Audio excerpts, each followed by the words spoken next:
Levons nos mains, adorons-les. Sa grandeur n'est pas mesurée. Jésus crierait sur toute la terre, le seul sauveur, c'est Jésus. Levons nos mains ensemble. Levons nos mains devant Dieu. Adorons-le. Devant Dieu, levons nos mains.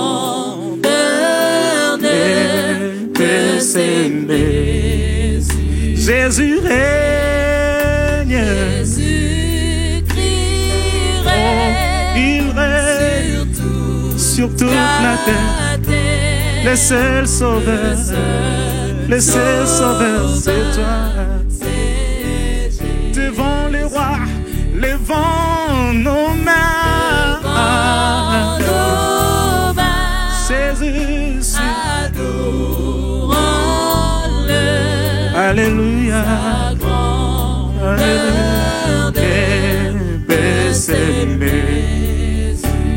Mon Jésus règne. Sur toute la terre, le seul sauveur, c'est Jésus. Saint est le Seigneur, Yahweh. Saint est le Seigneur, l'Éternel des armées, qui était et qui est et qui revient. Saint est le Seigneur, Saint est le Seigneur, l'Éternel des armées, qui était et qui est et qui revient. Par sa parole, par sa parole, Jésus, il créa toutes choses. Ses œuvres sont visibles, ses œuvres sont visibles dans tout l'univers. Levons nos mains. Oh, oh. Adorons-le. Sa grandeur n'est pas mesurée. Jésus règne. Jésus crierait Sur toute la terre, le seul sauveur, c'est Jésus. Jésus-Christ.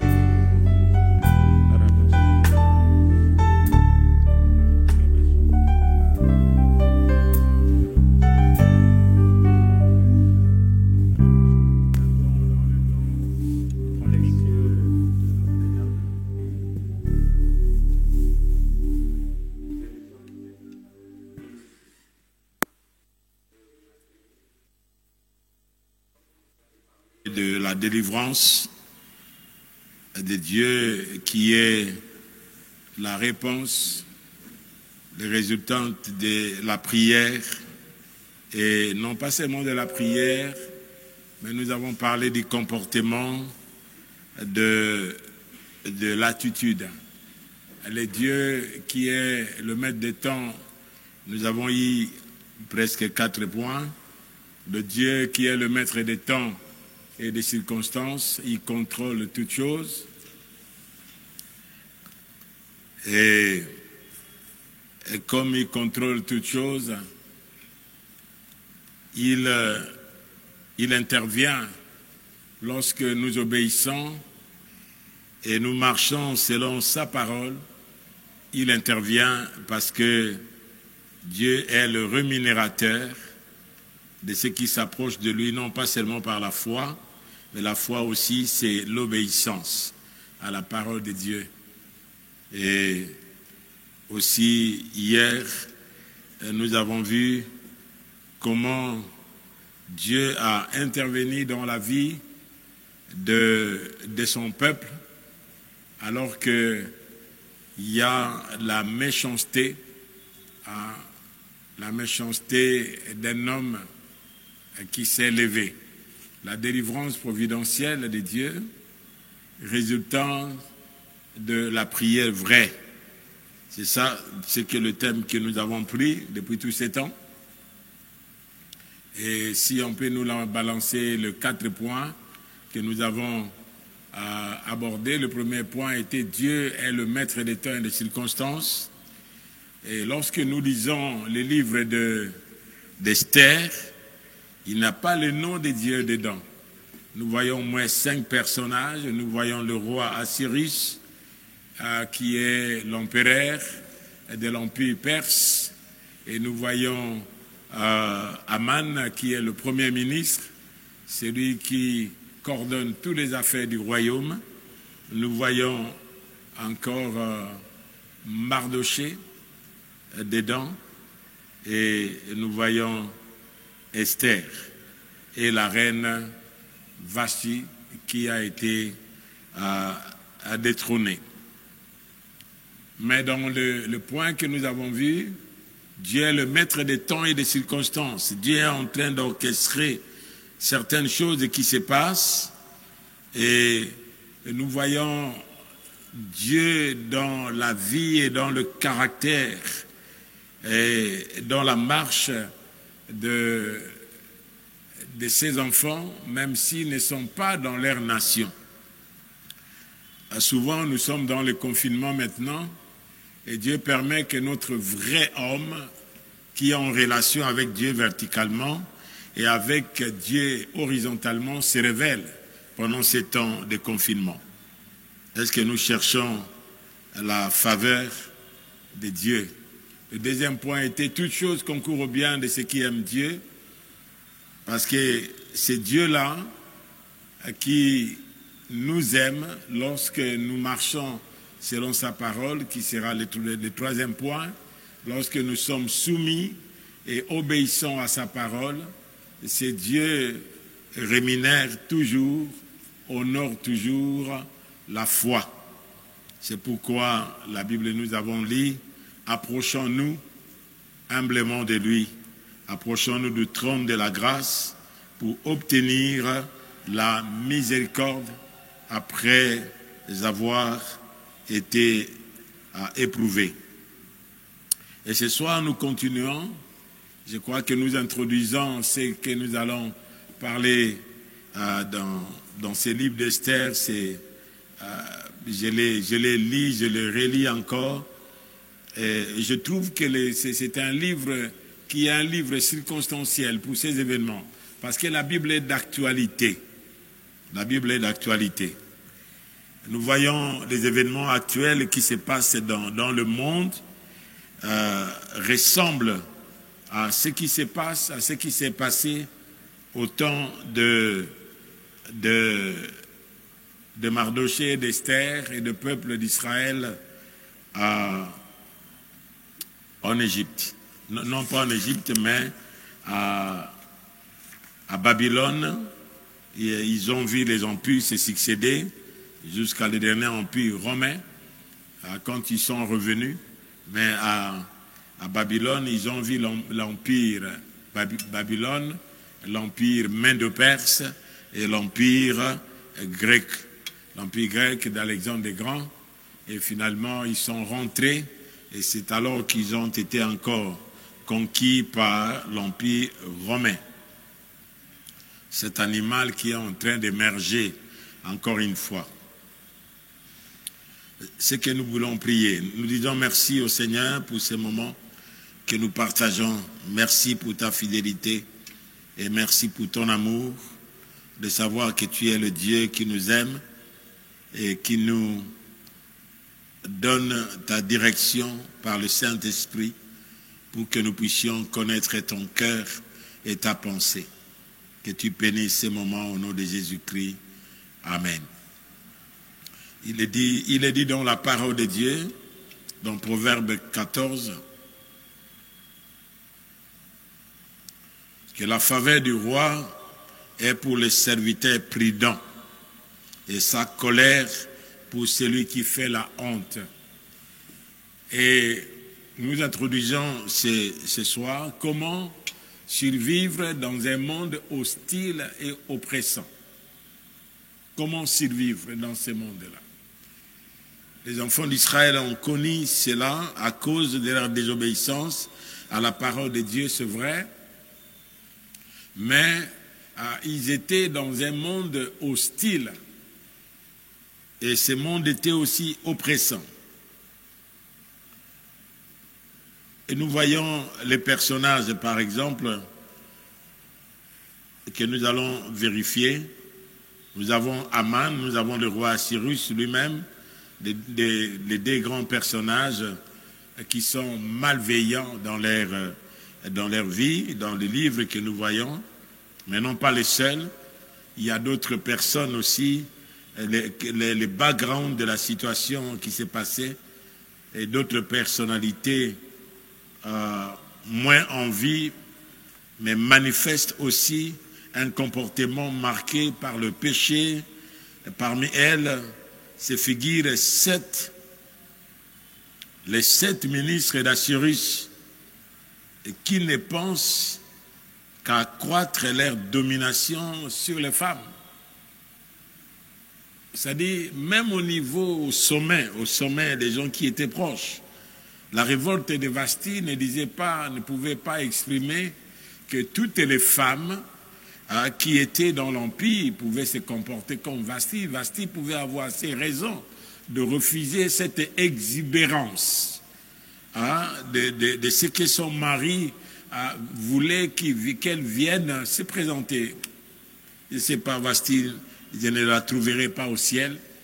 Si je la trouverai là, j'allais lui demander, mais pourquoi tu avais fait ça? Mais moi, je crois qu'elle avait toute la raison, qu'elle était la femme du roi, mais le roi voulait qu'elle vienne se présenter.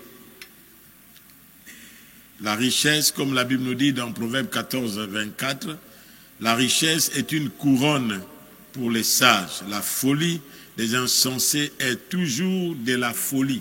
C'est-à-dire, le roi était comme ivre. Et une fête qui pouvait durer 160 jours. Et à la fin, cette festivité qui était spéciale pour lorsque la reine a été choisie, on pouvait fêter encore 7 autres jours, ajoutés sur le jour de la fête. Mais nous trouvons les ministres qui étaient là, et ces ministres avaient un comportement pas bien. Qu'est-ce que les ministres disaient pour l'attitude de Vashti? Nous allons voir ça ensemble. Voilà, il y a tous ces personnages-là.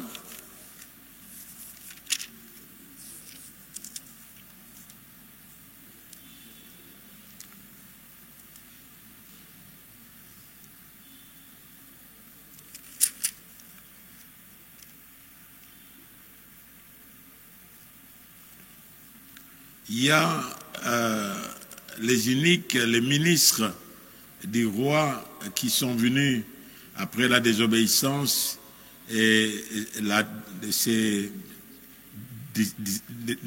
que la reine Vashti a fait.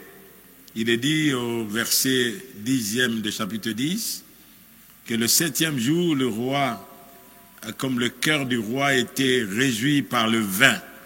Voilà, le cœur du roi était réjoui par le vin. Il a envoyé l'eunuque pour appeler la reine pour venir se présenter. Nous voyons Memucan, un autre personnage, les conseillers qui sont tout autour. Ils peuvent influencer en mal. Memucan répondit devant le roi. C'était l'eunuque et le prince. ce n'est pas seulement à l'égard du roi que la reine Vasthi a mal agi, c'est aussi envers tous les princes et tous les peuples qui sont dans toutes les provinces du roi Assyrus. Car l'action de la reine parviendra à la connaissance de toutes les femmes. Voilà. Ce conflit qui existe dans la parole de Dieu, où l'inimitié, lorsque l'homme, la femme a pris le fruit, il a mangé, et que l'homme acquise la femme, ça vient dans le cœur de ces hommes, de cet homme-là, Memucan, l'unique, qui donne le rapport. Il dit que toutes les femmes, elle les portera à mépriser leur mari. Écoute l'insinuation. Elles diront, le roi Assyrus avait ordonné qu'on amena en sa présence la reine Vasthi, et elle n'y est pas allée. Et dès ce jour, les princes des Perses et des Médis qui auront appris l'action de la reine la rapporteront à tous les chefs du roi. De là, beaucoup de mépris et de colère. Si le roi trouvait bon qu'on publie de sa part, qu'on inscrit parmi les lois des Perses et des Mèdes et de Médès, avec défense de la transgresser, une ordonnance royale d'après laquelle Vasthi ne paraîtra plus ne paraîtra plus devant le roi Assyrus, et le roi donnera la dignité de reine à une autre qui soit meilleure qu'elle, parce qu'elle a refusé seulement. On ne lui a pas demandé la raison de son refus, c'est-à-dire on l'a condamné sans l'écouter, L'édit du roi sera connu dans tout le royaume, quelque grand qu'il soit. Toutes les femmes rendront honneur à leur mari, depuis le plus grand jusqu'au plus petit. Et cet avis fit approuver du roi, des princes, et le roi agit d'après la parole de Memucan. Vous savez, il y a de personnes, même s'il a une position, mais il y a des gens qui travaillent sous lui pour lui influencer, pour lui montrer par quelle voie, par quel moyen il peut-être une situation qui pouvait s'arranger, parce que c'est une situation de l'homme et de la femme. Mais comment il y a eu immixtion de tous ces princes, de cet homme qui était l'unique, et cet unique qui a eu une influence devant le roi et devant tous les princes. Et cet avis fut approuvé par le roi et les princes, et le roi agit d'après la parole de Memucan.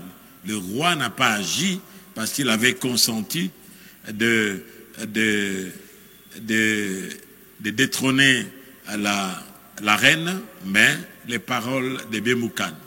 Il envoya des lettres dans toutes les provinces du royaume, à chaque province selon son écriture, à chaque peuple selon sa langue. Elle portait que tout homme devait être le maître dans sa maison, qu'il parlerait la langue de son peuple. Le maître de sa maison. Est-ce qu'il n'est pas maître de sa maison? Il est toujours maître de sa maison. Vous voyez des choses que nous vivons aujourd'hui, c'est complexe, qui a amené le mouvement féministe de l'émancipation de la femme, trouve des racines très loin, dans les cultures. Les cultures, comme les Grecs et comme c'est les Juifs, la femme on ne pouvait pas compter les femmes et les enfants. Et nous voyons ce monde-là que vivaient les enfants d'Israël.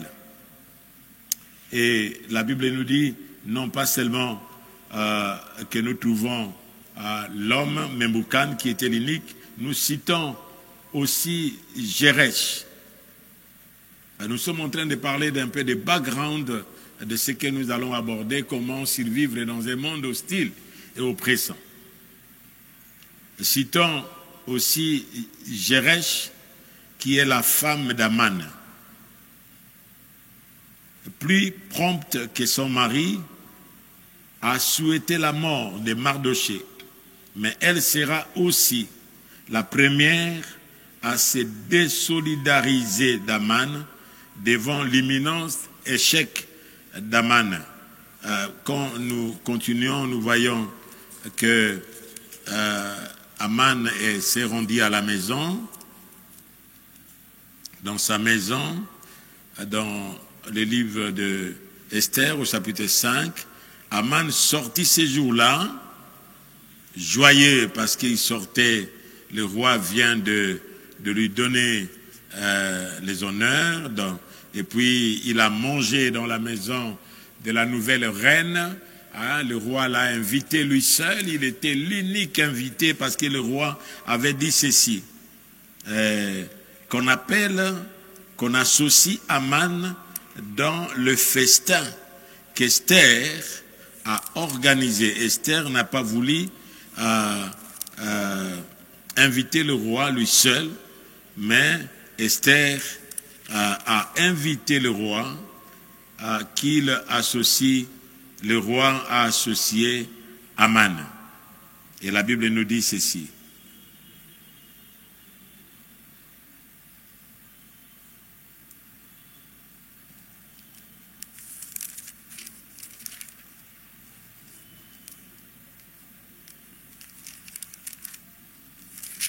Dans le chapitre 3, il dit, après ces choses, le roi Assyrus fit monter au pouvoir Aman, fils d'Amenadata, la Gagouite. Il l'éleva en dignité et plaça son siège au-dessus de ceux de tous les chefs qui étaient auprès de lui. C'est pourquoi il avait accès. Il a la promotion. Il a promu Aman au-dessus et Aman avait la responsabilité qui était au-dessus des autres.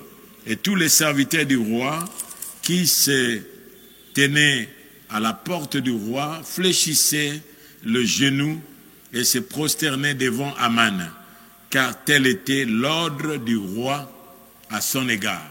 Le roi avait dit que tout ployaient leurs genoux devant Aman.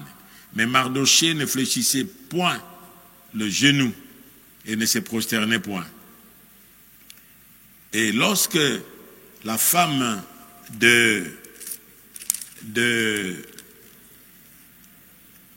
d'Aman a appris qu'Aman a été promu, il est devenu le premier de tout ce qui servait le roi. Aman, quand Esther a organisé la réception dans la maison du roi, et Aman a déclaré ceci.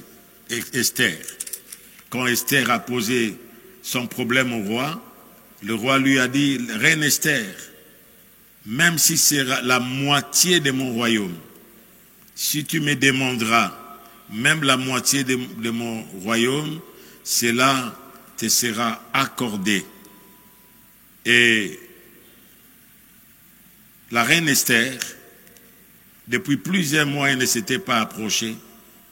Et lorsque le roi l'a vit au chapitre 5, le roi a approché Esther, mais Esther va être sage. Le roi lui dit, qu'as-tu, Esther? Et que me demandes-tu? Quand ce serait la moitié du royaume, elle te sera donnée. Esther répondit, si le roi le trouve bon, que le roi vienne aujourd'hui avec Aman au festin que je lui ai préparé. Et le roi dit, allez tout de suite chercher Aman comme le désire Esther. Le roi agit Ce roi était versatile. Voilà tout ce qu'on lui donne comme conseil. Memucan lui donne comme conseil sur les femmes. Il est lui-même, le roi, n'a pas... je ne peux pas dire qu'il n'a pas une personnalité. Quelqu'un qui ne peut pas réfléchir, il répond directement que comme c'est le désir de roi, comme il était sentimental, il a aimé Esther, qu'on agisse selon l'ordre d'Esther. Voilà, nous sommes en train d'arriver pour la femme d'Aman. Aman sortit ce jour-là joyeux et le cœur content. Mais lorsqu'il vit à la porte du roi Mardochée, qui ne se levait ni ne se remuait devant lui, il fut rempli de colère contre Mardochée. Ici néanmoins se contenir, et il alla chez lui. Puis il envoya chercher ses amis et Jérès sa femme. Aman allait parla de la magnificence de ses richesses, du nombre de ses fils, de tout ce qu'avait fait le roi pour l'élever en dignité et du rang qu'il lui avait donné au-dessus des chefs, des serviteurs du roi. Et il ajouta, je suis même, il a dit, j'ai été même invité par la reine Esther. Voilà ce que Aman déclare. Voilà, parmi tout, cela démontre même que j'ai une personnalité et je suis quand même considéré. La reine Esther m'a invité. Voilà, bien-aimés frères, comment, et sa femme va dire, et quand il a dit ça, il a déclaré, oui, mais ce qui m'a tiqué, c'est quoi?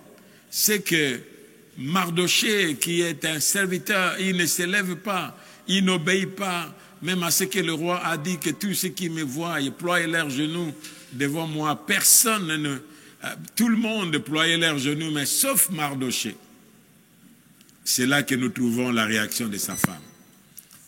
La réaction de sa femme, à l'exception de Mardochée. Le festin qu'elle a fait, il ajouta, je suis même le seul que la reine Esther ait admis avec le roi au festin qu'elle a fait. Et je suis encore invité pour demain chez elle avec le roi.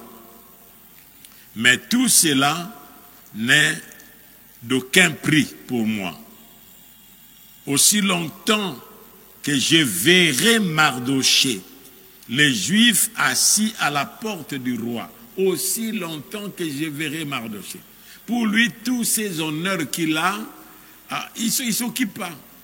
Pour lui, la personne qui gêne ces honneurs-là, et tout ce qu'il reçoit comme honneur, c'est Mardochée. Non pas seulement Mardochée, mais nous avons vu avant-hier et hier qu'il va étendre la colère, non pas seulement à Mardochée, mais à tous les Juifs.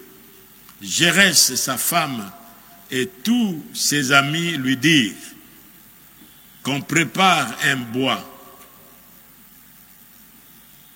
haut de 50 coudées, 25 mètres. Et demain matin, demande au roi qu'on y pende Mardochée. Puis tu iras joyeux au festin avec le roi. Cet avis plut à Aman et il fit préparer le bois. Il a préparé le bois, c'est-à-dire la potence, là où on pouvait écouter les conseils de la femme. Voilà comment, voilà l'hostilité qui se passe dans ces cercles-là. Et au chapitre 6, le verset 13, nous trouvons cette histoire. Le roi, lorsqu'ils sont arrivés au festin, c'est la reine Esther. Le roi n'a pas passé la nuit. Il était tellement joyeux qu'il a commencé, le Seigneur lui a enlevé le sommeil. Ce que j'aime en Dieu, il est un Dieu qui est stratège, un Dieu qui a de voies insondables. Qu'est-ce que le roi va faire? Alors qu'ici, Aman, avec sa femme et ses amis, ont comploté contre Mardochée, Dieu va faire quelque chose. Cette nuit-là même, que le roi a mangé ses Esther et n'a pas pu dormir. Le roi ne put pas dormir et il se fit apporter le livre des annales, des chroniques, et on les lit devant lui. On commençait à lire des annales, des souvenirs de tout ce qui se passe. Dieu se souvient toujours. Dieu aussi a le livre des souvenirs. Il se souvient de tout ce que nous faisons. Et l'on trouva écrit ce que Mardochée avait révélé au sujet de Bigtan et de Teresh, le deux eunuques du roi, garde du seuil, qui avait voulu porter la main sur le roi Assyrus. Le roi dit: quelle marque de distinction et d'honneur Mardochée a-t-il reçu pour cela? Voilà, ici Mardochée est en complote. Sa mort, sa destruction totale avec tout son peuple. Mais ici le roi fait un rêve. Il n'a rien reçu, répondit ce qui servait le roi. Alors le roi dit: qui est dans la cour? Qui est dans la cour du roi? Alors que Mardochée, Aman venait avec un plan, avec un projet. Voilà des projets que le monde forme. Frères et sœurs, nous avons lu avec vous dans le livre des Proverbes. Proverbes au chapitre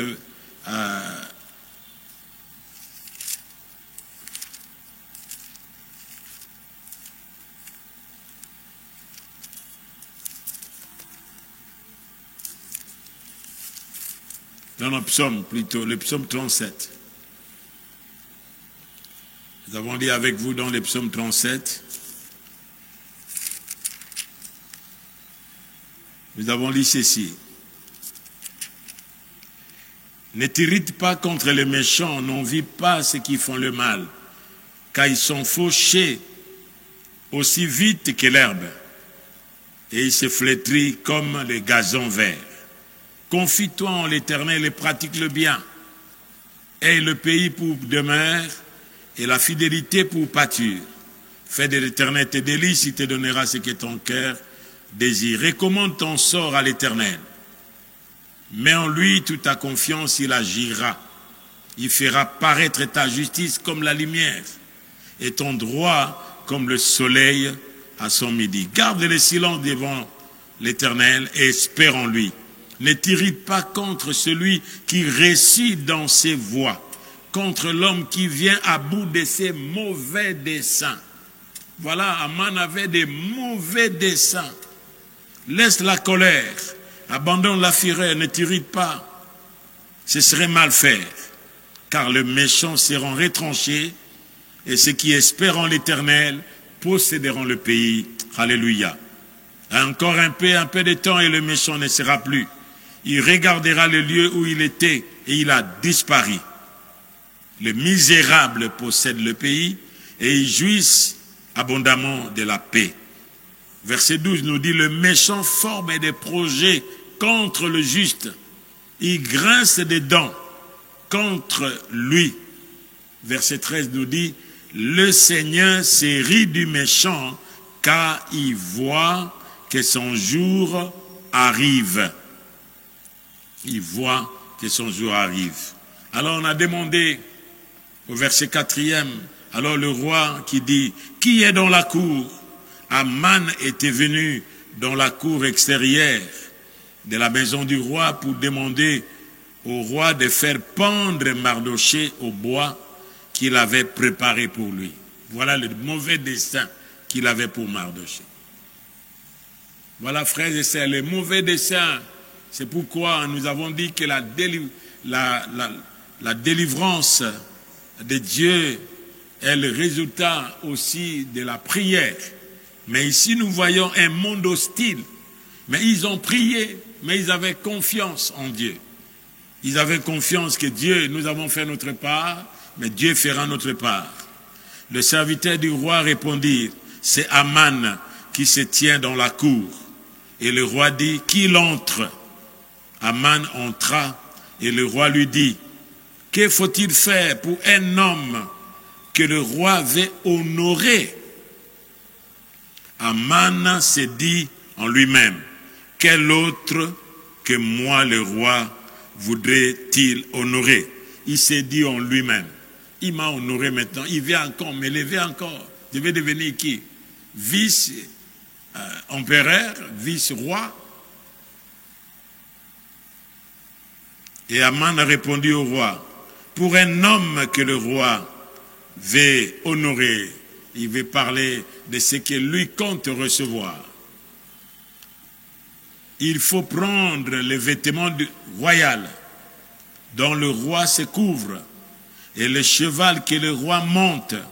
Voilà les pensées qu'Aman avait, c'est-à-dire de monter. La position qu'il occupait n'était pas suffisante. Sur la tête duquel, et il dit le cheval qu'il monte, et sur la tête duquel se pose une couronne royale. Voilà les gens qui ont couronné coronavirus. Moi je crois qu'avec les prières des saints qui se passent maintenant, la couronne ne sera pas assez à celle que le monde a couronnée aujourd'hui, qu'on cherche par tous les voies, par tous les moyens. Maintenant c'était, non, il faut le dépistage, avec des histoires qu'on introduit au nez, qu'on met quelque part pour gratter, pour voir, je ne sais pas qu'est-ce qu'on nous met. Et puis finalement, maintenant, c'est le vaccin. Le vaccin, ça vient quand? Le vaccin, ça vient préventivement. Le vaccin ne vient pas lorsque la maladie est déjà là. Qu'est-ce que le vaccin est? Le vaccin, qu'est-ce qu'il y a dans le vaccin?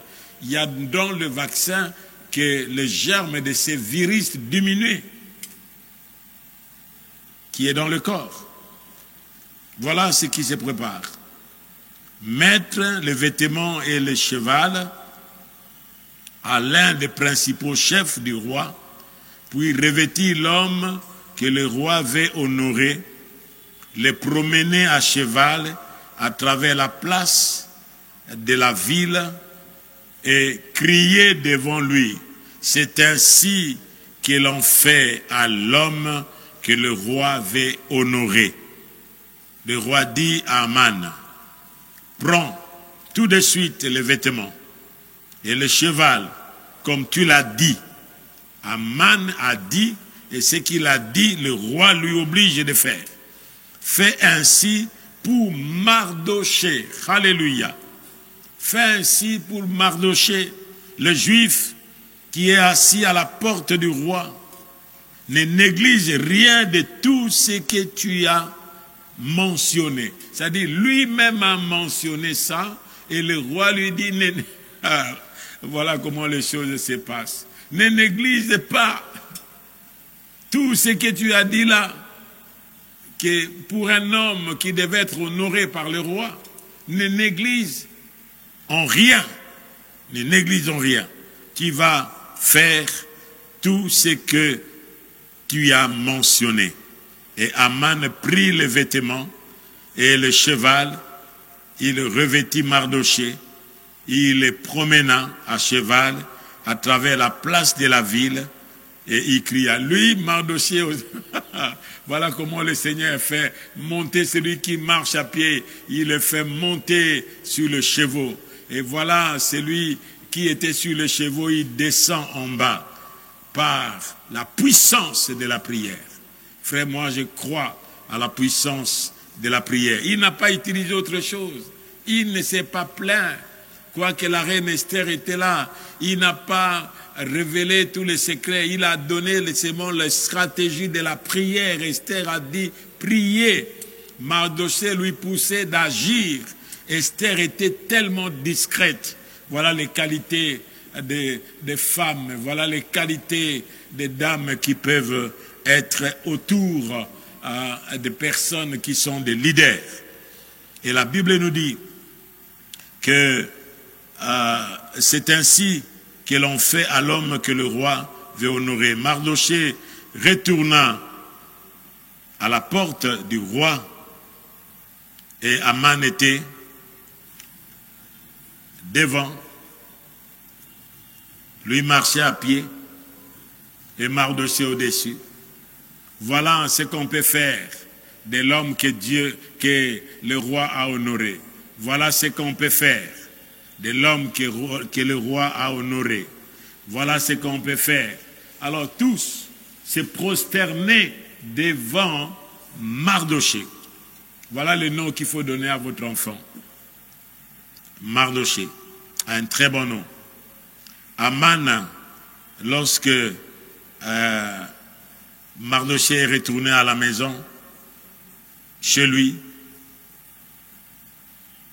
et la Bible nous dit qu'Aman s'est rendu en hâte chez lui, désolé, et la tête voilée.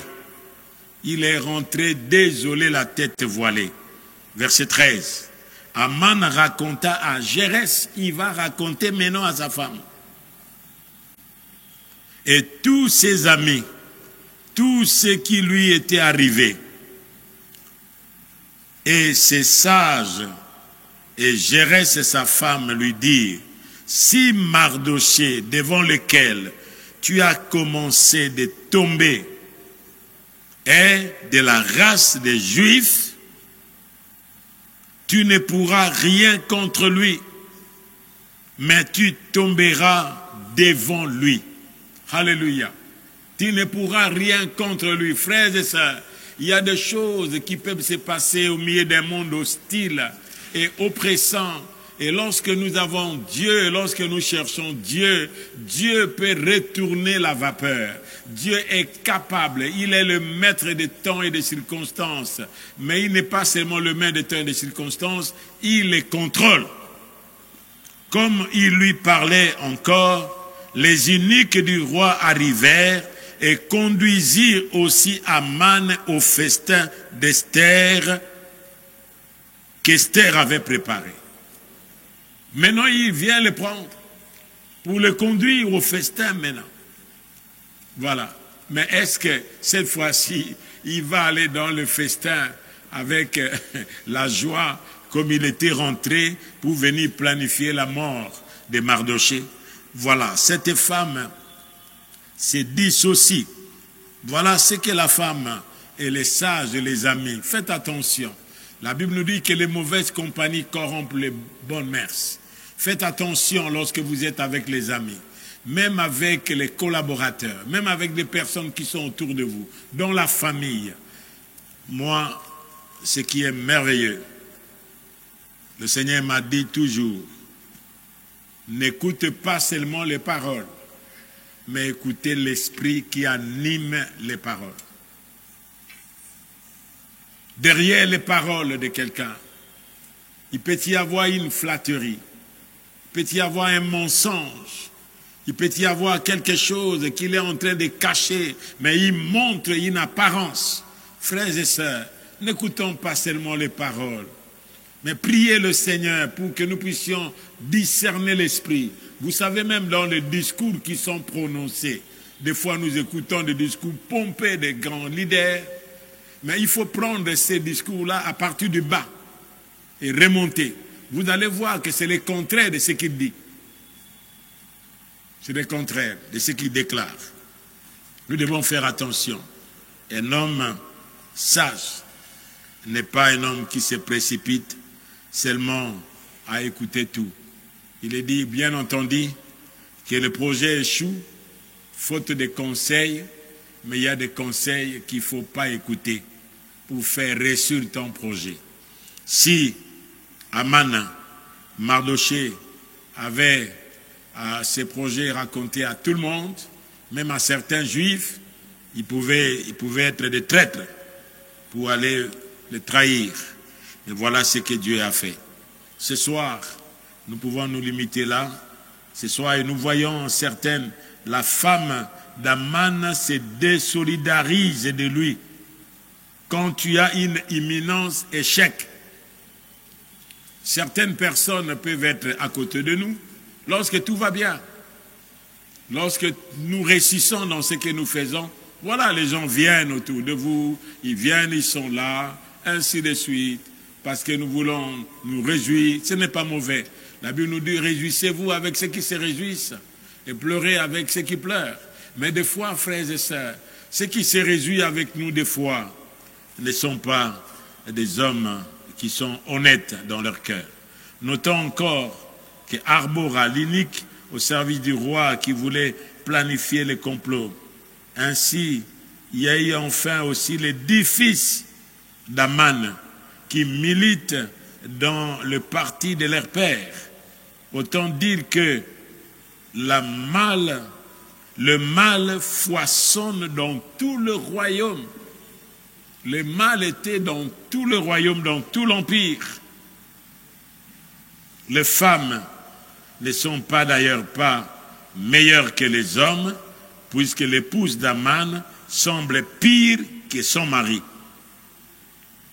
Mais ici, le livre ne nous parle pas du féministe, ni d'antiféministe, il est simplement réaliste.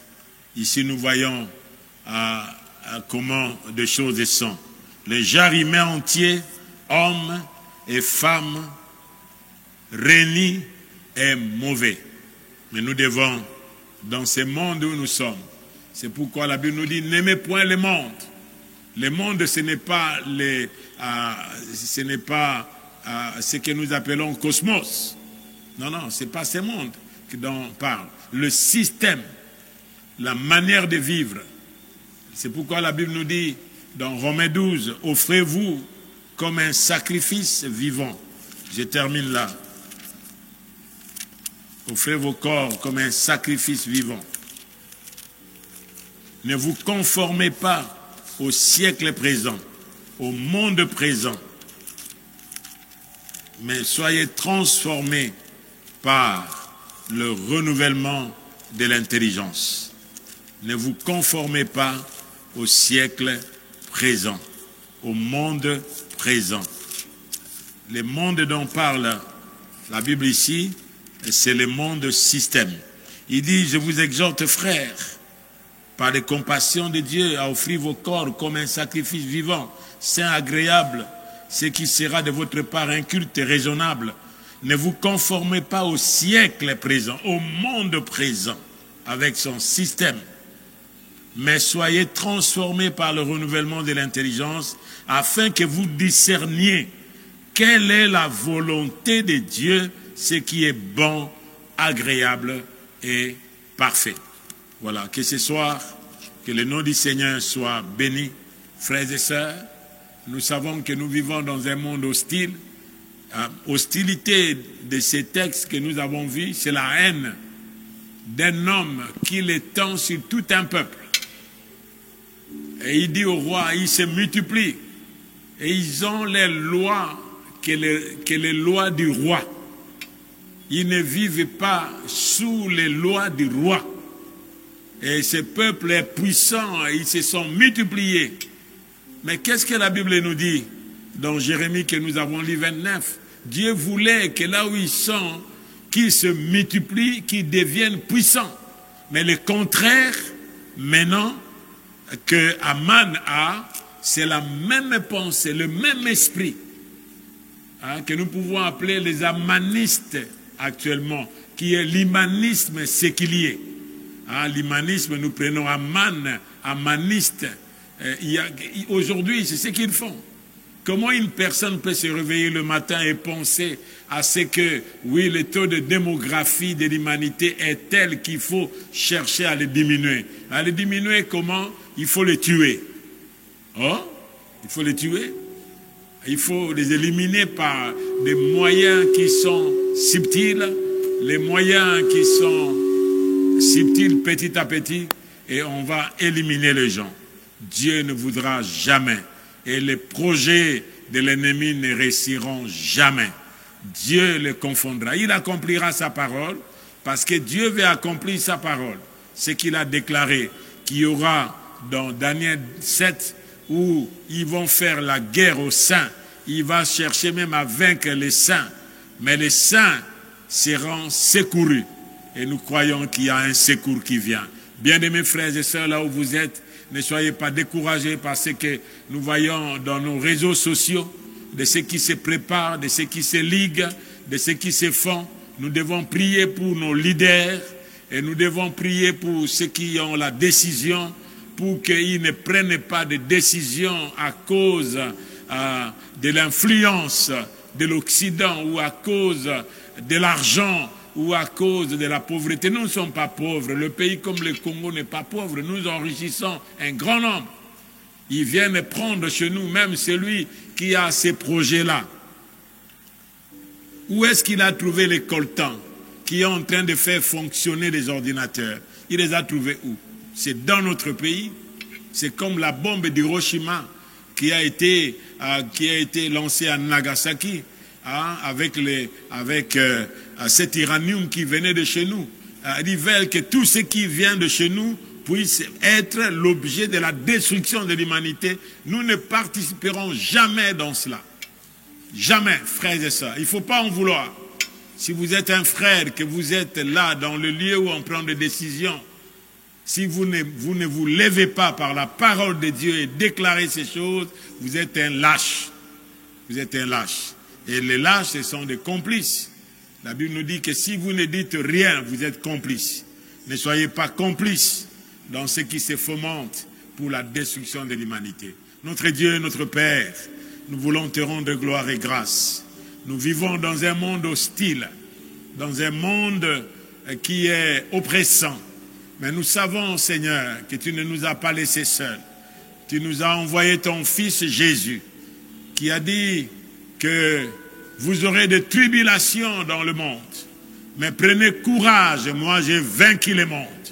Alléluia. Merci Seigneur, tu as vaincu le monde. Tu as vaincu le monde non pas avec les armes, non pas avec des moyens subtils, mais tu as versé ton sang. C'est pourquoi ta parole nous dit, oui, l'accusateur de nos frères qui les accusent jour et nuit, ils l'ont vaincu à cause du sang de l'agneau et par les paroles de leur témoignage. Ce soir, que le sang de l'agneau, le sang de Jésus puisse couvrir nos familles, nos foyers, nos enfants et l'humanité entière et singulièrement le Congo, notre nation. Au nom de Jésus et ton peuple, Père, suscite un esprit de supplication et de prière, de la recherche de Dieu dans la prière. Pas il est dit, cherchez l'Éternel pendant qu'il se retrouve et que le méchant abandonne ses voies, que l'homme de l'inique ses pensées, qu'il retourne à l'Éternel qui ne cesse de pardonner. Même s'il y a eu des choses qui ont été commises, Père, au milieu de l'Église, des serviteurs ou des servants de Dieu, des enfants de Dieu, nous ne devons pas au monde, nous te devons à toi qui nous as rachetés et nous venons avouer ces choses, les confesser parce que ton sang est là pour nous laver, pour nous purifier. Merci Seigneur de bénir ta parole et de nous encourager au milieu de ces mondes hostiles et oppressants au nom de Jésus-Christ. Amen.